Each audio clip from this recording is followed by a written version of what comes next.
Mr. Edosman. Madam Vice President, ang papa niyo po ang naggawa ng desisyon against all Filipinos na may libing si Marcos Sr. sa libigan ng mga bayani.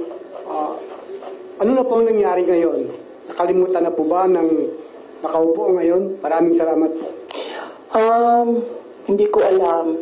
Pero isang beses sinabihan ko talaga si Senator Amy. Sabi ko sa kanya, kung hindi kayo tumigil, huhukayin ko yung tatay ninyo. Itatapon ko siya sa West Philippine Sea. Sinabihan ko si Senator Amy. One of these days, pupunta ako dun, kukunin ko yung katawan ng tatay niyo. Tapon ko yan dun sa West Philippine Sea. I don't think sumagot siya.